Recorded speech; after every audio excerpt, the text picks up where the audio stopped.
Second number question में क्या ही दिया हुआ, यहाँ बोला गया है एक रेक्टेंगुलर पार्क लेना है। हाँ भैया रेक्टेंगुलर पार्क लेंगे और पार्क का डिस्टेंस मतलब पार्क का डायमेंशन भी आपको दे दिया गया है। मतलब एक रेक्टेंगुलर पार्क है। जब भी ऐसा क्वेश्चन आएगा ना आपको ड्रॉ बनाना है तो बनाना है, बस याद रखना सॉल्यूशन में ही ड्रॉ बनाना है आपको। चलो हम वहां पर ही ड्रॉ बनाते हैं। एक रेक्टेंगुलर पार्क है, चलिए एक रेक्टेंगुलर पार्क दिया हुआ है।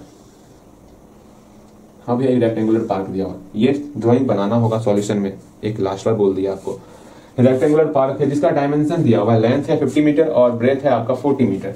यहाँ से लेके यहाँ तक लेंथ दिया हुआ है 50 मीटर और ब्रेथ दिया हुआ है 40 मीटर। जितना सही ये ड्राइंग बनेगा उतना सही आपका सॉल्यूशन होने वाला है, इस बात को समझना। फिर बोला गया a rectangular pond is constructed so that the area of grass strip is uniform breadth surrounding the pond। मतलब हम लोग जो है एक पॉन्ड बनाने वाले हैं इसके बीच में, ठीक है। इस प्रकार बनाने वाले हैं कि चारों तरफ से जो है ना, चारों तरफ से ग्रास का स्ट्रिप जो यूनिफॉर्म ब्रेथ का होना चाहिए। मतलब यूनिफॉर्म, इस वर्ड को समझना, ये वर्ड क्या कहा गया है, uniform breadth surrounding the pond. इसको फिर से पढ़ो समझना। मतलब बीच में आपको एक तालाब बनाना है, ठीक है, लेकिन तालाब के चारों बगल जो है uniform breadth surrounding the pond. इसका मतलब क्या हुआ, इसको 2 से 3 बार पढ़ो और खुद से समझने का प्रयास करो आखिर इसका मतलब क्या हुआ। इसका मतलब यही हुआ कि uniform breadth surrounding the pond, मतलब पॉन्ड के चारों बगल जो है जो चौड़ाई होगा, जो ब्रेथ होगा वो यूनिफॉर्म होने वाला, सेम होने वाला। अर्थात हम जो यहाँ पर तालाब बनाएंगे ना, जो बीच में तालाब बनाएंगे, जो तालाब के चारों बगल जो भी ब्रेथ रहेगा, जो भी चौड़ाई रहेगा वो आपका सेम होने वाला। ये चौड़ाई सेम होने वाला, ये चौड़ाई सेम होने वाला, ये चौड़ाई सेम होने वाला, सब कुछ सेम होने वाला। तो क्यों ना इसको हम लोग कुछ मान ले, नहीं दिया हुआ है तो इसमें इसको एक्स मान लेते हैं, ठीक, एक्स मीटर मान लेते हैं, एक्स मीटर मान लेते हैं, एक्स मीटर और एक्स मीटर मान लेते हैं, ठीक है। अर्थात चारों बगल यूनिफॉर्म ब्रेथ है, ठीक है। अगेन फिर हमको ये दिया हुआ है, क्या दिया हुआ है, एरिया ऑफ ग्रास स्ट्रिप। ये जो ग्रास स्ट्रिप है ना चारों बगल, इसका हमको एरिया दिया हुआ है। कितना एरिया दिया हुआ है, 1184 मीटर स्क्वायर दिया हुआ है, ठीक है। तो हमको फाइंड करना है लेंथ और ब्रेथ द पॉन्ड। इस पॉन्ड का हमको लेंथ और ब्रेथ फाइंड करना है। देख लो क्वेश्चन कितना प्यारा क्वेश्चन है, ठीक। पहले हम लोग माने क्या है, हम लोग माने हैं, क्या माने हम लोग, इसको एक्स माने हुए हैं। अर्थात यहाँ लिखना होगा लेट द यूनिफॉर्म मतलब let the uniform breadth of grass strip surrounding the pond equal to x metre. लिखते हैं यहाँ पर let the uniform breadth of let the uniform breadth of grass strip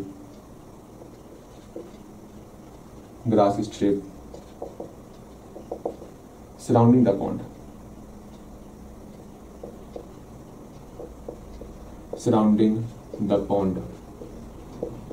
equal to x metre. इसको मान लिए हैं, बिल्कुल सही। अब हमको क्या निकालना है, हमको फाइंड करना है लेंथ और ब्रेथ फाइंड करना है पॉन्ड का। देख लो ज्यादा इधर उधर की बातें हम नहीं करने वाले, सिर्फ पढ़ाई से रिलेटेड बातें करेंगे। बिकॉज ये आपको हल्का फुल्का इसलिए समझ में आ रहा होगा क्योंकि हम लोग जो है अभी तक जो लास्ट चैप्टर है एरिया, पेरीमीटर, वॉल्यूम, उसको नहीं पढ़े, इसलिए आपको ये हल्का फुल्का समझ में नहीं आ रहा होगा। लेकिन फिर भी हमको बताना पड़ेगा बिकॉज हमारा धर्म है कि हमको आपको हर एक उस क्वेश्चन से अवगत कराना जो आपके लिए बहुत जरूरी है, ठीक है। तो मैं बताऊंगा, कोशिश करूंगा पूरा का पूरा आपको समझ में आ जाए, लेकिन ये तभी समझ में आएगा जब हम लोग अंतिम चैप्टर अच्छे तरीके से पढ़ेंगे, ठीक है। अब यहाँ ध्यान दोगे, ज़्यादा आपको परेशान नहीं होना है। अगर समझ में नहीं भी आए ना, हल्का फुल्का समझ के आगे बढ़ जाना है आपको, ठीक है। लेकिन हाँ, मैं पूरा प्रयास करूंगा आपको अच्छे तरीके से समझाने का। यहाँ पर सिंपल सा ये एक्स मीटर दिया हुआ था, ठीक है। अब हमको लेंथ और ब्रेथ देखना है पॉन्ड का, तो लिखते हैं again the length of the pond, the length of the pond equal to कितना होगा, the breadth of the pond,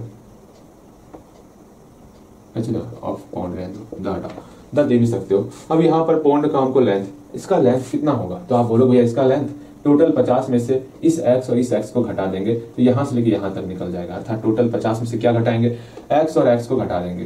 तो कितना घटा रहे हो आप, इधर से x इधर से x, मतलब 2x को घटा रहे तो आपका लेंथ निकल रहा है। ब्रेथ कितना निकलेगा, बोलोगे भैया टोटल 40 में से हम लोग इधर का x और इधर का x को घटा देंगे, मतलब टोटल 2x को घटा रहे हैं तो हम लोग का इस पॉन्ड का ब्रेथ निकल रहा है। बस इतना अगर समझ में आ रहा है तो हर एक चीज समझ रहे हो। एक बार फिर से मैं समझाता हूँ, अपना ध्यान यहाँ अटका के रखोगे, इक्वेशन तक आपको पूरा का पूरा ध्यान क्वेश्चन पर रखना है।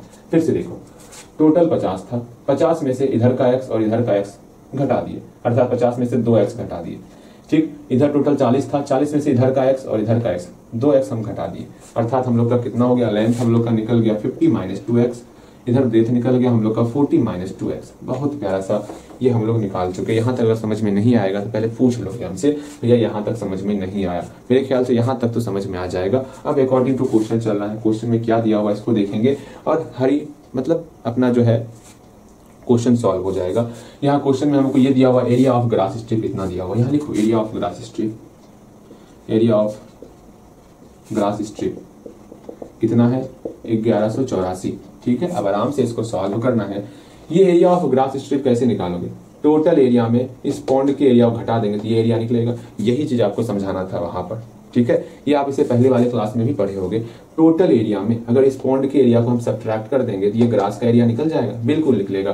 टोटल एरिया कैसे निकालते, तो सिंपल सा लेंथ इंटू ब्रेथ करते हैं रेक्टेंगल में सिर्फ और सिर्फ लेंथ इंटू ब्रेथ करते हैं तो एरिया निकलता है।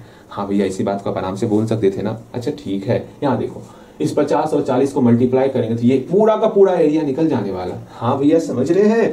अब आगे बताइए, इस पूरी एरिया में अगर इस पॉन्ड के एरिया को सब्ट्रैक्ट कर देंगे तो हम लोग का ये एरिया निकल जाने वाला। भैया ये तो हमें पता है, अर्थात 50 इंटू 40 करेंगे। इस पूरे एरिया में अगर हम सब्ट्रैक्ट कर दिए इस पॉन्ड के एरिया को, मतलब इसके पॉन्ड के एरिया को सब्ट्रैक्ट करना है 50 minus 2x multiply 40 minus 2x, मतलब इस दोनों का लेंथ और ब्रेथ को मल्टीप्लाई किया टोटल एरिया निकला।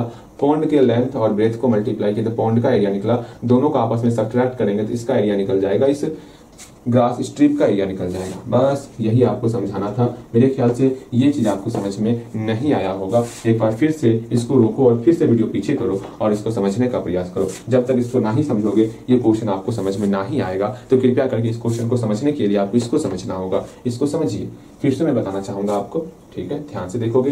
टोटल एरिया में 50 इंटू 40 में सब्ट्रैक्ट करेंगे इस पॉन्ड के एरिया को, तो ये लेंथ और ब्रेथ को मल्टीप्लाई कर दिए, यहाँ पर सब्ट्रैक्ट कर दिए तो हम लोग का ग्रास स्ट्रिप का एरिया निकल गया। आराम से इसको सॉल्व करेंगे, एक्स का वैल्यू निकालेंगे और यहाँ पर एक्स का मान पुट करेंगे और हम लोग का बन जाएगा। बहुत ही आसान होने वाला, इसको हम लोग सॉल्व करेंगे। ओके, इसको सॉल्व करने वाले और एक काम इसको हम सॉल्व कर देते हैं। तीसरा नंबर क्वेश्चन जो है ना, क्लास जो है कुछ ज्यादा ही लंबी हो गई है, फिर आगे पद बताएंगे सर के ऊपर से जाने वाला आपको। इसको ट्राई करोगे आप, ठीक है, एक इसको ट्राई करना। हम इसको बता करके यहाँ से हम लोग अगले क्लास में की बता ही दें इसको भी।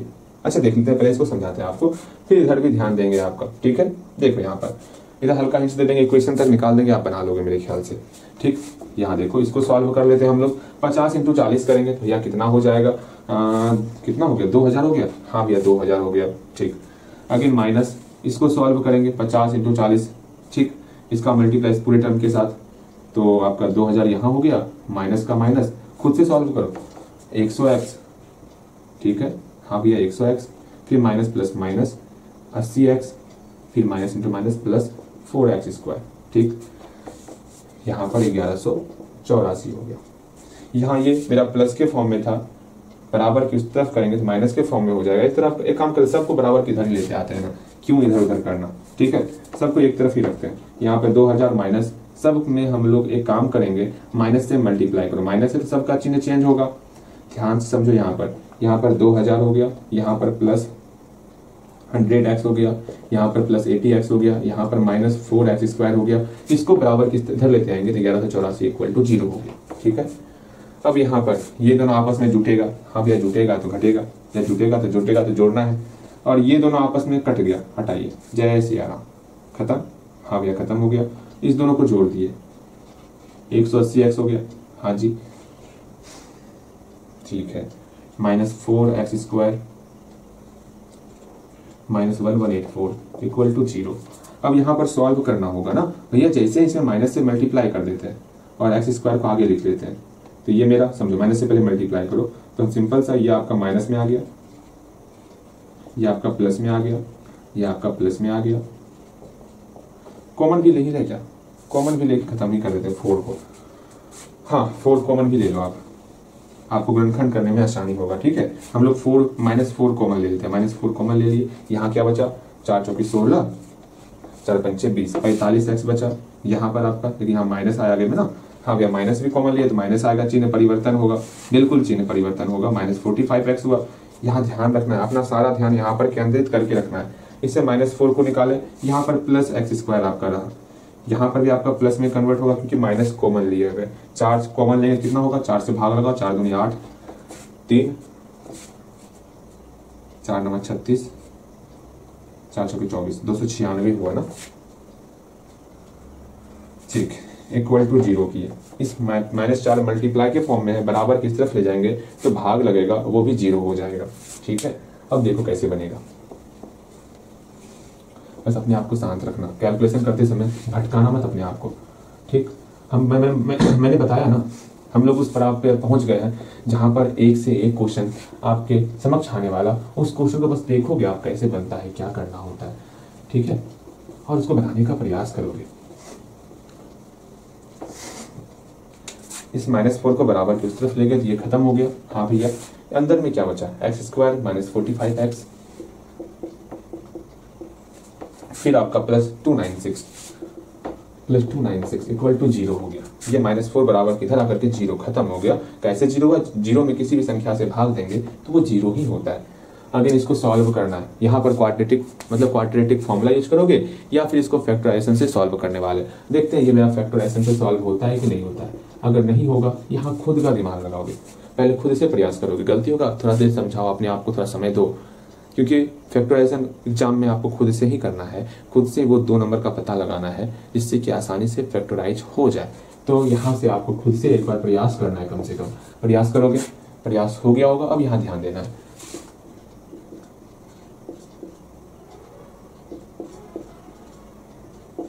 यहाँ 37 निकल गया ना।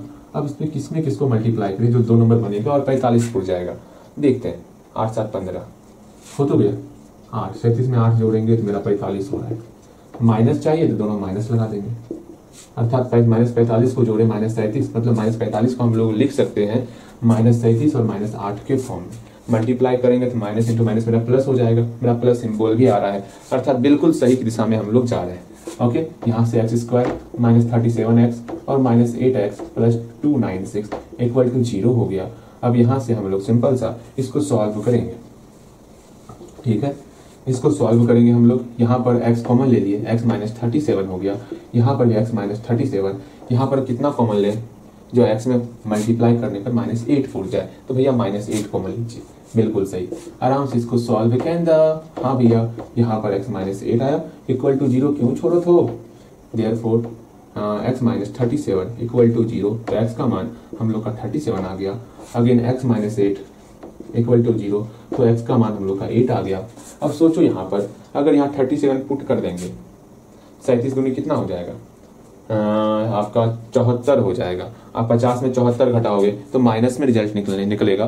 कभी भी लेंथ ब्रेथ ये आपका नेगेटिव नहीं होता, अर्थात इसको रिजेक्ट कर देना है 37 को। तो यहाँ लिखोगे रिजेक्टिंग दिस वैल्यू। ठीक है, वैल्यू रिजेक्ट क्यों किए, क्योंकि जैसे ही x का मान पुट कर रहे थे लेंथ ऑफ पॉन्ड में, तो ये आपका नेगेटिव निकल रहा था, और कभी भी लेंथ नेगेटिव नहीं होता है। तो यहाँ पर लिखोगे hence the length of pond, length of pond कितना हो गया मेरा, निकल गया 50 - 2x। अब आराम से जो है 50 - 2x, जो x का वैल्यू 8 है, तो 50 - 16 अर्थात आपका हो गया 34 हो गया। ठीक है, हाँ भैया, और ब्रेथ कितना निकल गया, ब्रेथ भी आप निकाल सकते हो, आराम से निकालोगे। ब्रेथ कितना हो गया 40 - 2x, अर्थात 40 - 2 × 8 अर्थात 16 घटाएंगे तो हम लोग का 24 निकल जाएगा।